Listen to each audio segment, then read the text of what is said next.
Hi everyone, welcome back to due soul study of classes में। तो आप लोगों का कल एग्ज़ाम है environmental science theory into practice 1, पर्यावरण विज्ञान व्यवहार में सिद्धांत। सेकंड सेमेस्टर का ये कोर्स है, एबिलिटी इन्हेंसमेंट कोर्स एक सब्जेक्ट है ये, जो कि आप लोगों का 30 मार्क्स का आएगा। ये आपको 70 मार्क्स का करना होगा। 2 पार्ट में डिवाइडेड होगा ये, तो उसके अकॉर्डिंग मैंने मोस्ट इंपॉर्टेंट क्वेश्चन आंसर बनाए हैं। आप लोग प्लीज़ इसको रीड करें, और अगर वीडियो अच्छी लगी तो लाइक और सब्सक्राइब ज़रूर करें। तो आइए वीडियो स्टार्ट करते हैं। तो यूनिट 4 यूनिट हमारी इस सब्जेक्ट में डिवाइडेड है। तो फर्स्ट यूनिट का एक मोस्ट इम्पोर्टेंट क्वेश्चन है, पर्यावरण क्या है, इसके घटकों का वर्णन कीजिए। तो ये हमारा आंसर है, हमारे चारों ओर मौजूद सजीव, मतलब जो चीज़ जिंदा है और जिसमें जान नहीं है, जो हमें प्रभावित करती है, मिलकर पर्यावरण बनाती हैं। ठीक है ना, अच्छे से आप इनको रीड करें। पर्यावरण के 2 मुख्य घटक हैं, कंपोनेंट्स हैं, जैविक घटक और अजैविक घटक।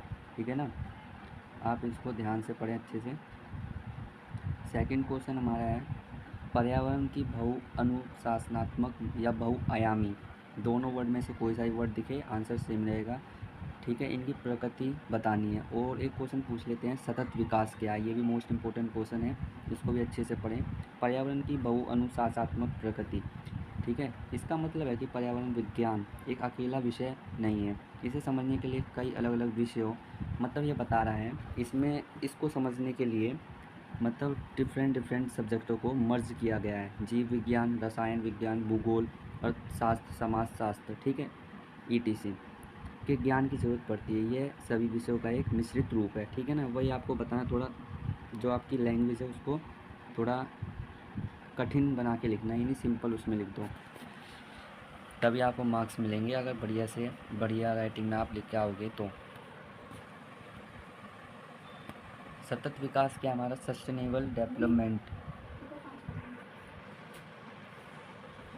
तो सस्टेनेबल डेवलपमेंट ये मोस्ट इम्पोर्टेंट है, ये भी असर आता है, ऐसा विकास जो आज की हमारी ज़रूरतों को पूरा करे, लेकिन हमें आने वाली पीढ़ियों के संसाधनों के लिए समझौता ना करे। मतलब जैसे हम आज तो यूज़ कर ले रहे हैं, जैसे पेट्रोल, डीजल और भी खनिज तेल हो गए, और आने वाली जो पीढ़ी है उनके लिए ये संसाधन उपलब्ध ना हो। ठीक है, यही सब इसमें आपको लिखना है। यूनिट 2 स्टार्ट होती है हमारा, इसका मोस्ट इम्पोर्टेंट क्वेश्चन है, पारिस्थितिकी पिरामिड क्या है। ठीक है ना, पारिस्थितिकी पिरामिड और इसकी अवसंरचना पूछ लेते हैं शॉर्ट नोट्स में, जो फर्स्ट क्वेश्चन आता है कंपलसरी, या इसकी संरचना हमें बतानी है। तो पारिस्थितिकी पिरामिड, इकोलॉजिकल पिरामिड, एक पारिस्थितिक तंत्र में विभिन्न पोषी स्तरों जैसे उत्पादक, प्राथमिक उपभोक्ता, द्वितीय उपभोक्ता के बीच के संबंधों को जब हम एक ग्राफिकल या त्रिकोण के रूप में दर्शाते हैं तो उसे पारिस्थितिकी पिरामिड कहते हैं।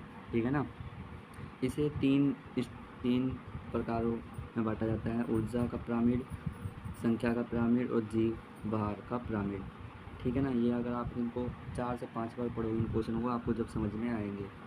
इसकी संरचना क्या है, स्ट्रक्चर ऑफ पिरामिड, पिरामिड का आधार चौड़ा होता है और इसमें उत्पादक पेड़ पौधे होते हैं। जैसे जैसे हम ऊपर बढ़ते हैं, प्रत्येक स्तर संकरा होता जाता है, जो उपभोक्ताओं के स्तर को दर्शाते हैं।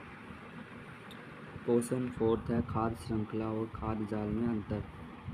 खाद्य श्रृंखला, food chain and food web, ये भी क्वेश्चन बहुत इंपॉर्टेंट है। खाद्य श्रृंखला, ये खाद्य जाल, ठीक है, ये इसके एग्जाम्पल हो गए। क्वेश्चन 5 है, जैव रासायनिक चक्र क्या है, ये भी क्वेश्चन इंपॉर्टेंट है, इसको अच्छे से पढ़ें। यूनिट 3 स्टार्ट होते हैं, इसका मोस्ट इम्पोर्टेंट है, नवीकरणीय और अनवीकरणीय या गैर नवीकरणीय ऊर्जा के स्रोतों में अंतर बताइए। तो नवीकरणीय ऊर्जा स्रोत, अनवीकरणीय ऊर्जा स्रोत में अंतर। नवीकरणीय स्रोत हमारे क्या होते हैं, ये वह स्रोत हैं जिनमें पुनः प्राप्त किया जा सकता है, ये कभी ख़त्म नहीं होते। ठीक है ना, मतलब दोबारा इसको रिसाइकल किया जा सकता है, जैसे वाटर। यह पर्यावरण अनुकूल है और प्रदूषण नहीं फैलाते। उदाहरण सौर ऊर्जा, पवन ऊर्जा, जल ऊर्जा। ऐसी गैर नवीकरणीय ऊर्जा स्रोत हैं। ठीक है, आराम से इसे पढ़ें। क्वेश्चन 7 है, जल संसाधनों के महत्व व संरक्षण के उपाय।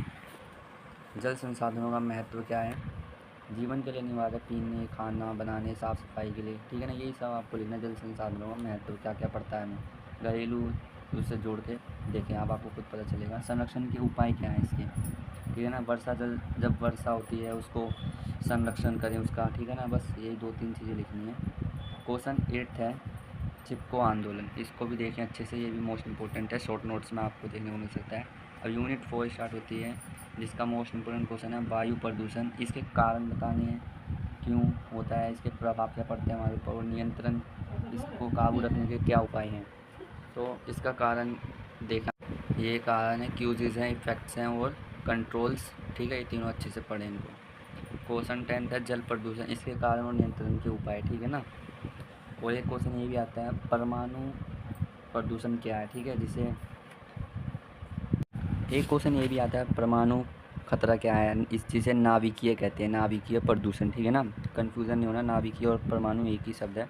इसके नाभिकीय प्रदूषण के क्या कारण है, इसके क्या खतरे हैं, खतरों का क्या प्रभाव है, ठीक है ना, नाभिकीय खतरों का शमन क्या है, इसको कंट्रोल कैसे किया जा सकता है, ठीक है।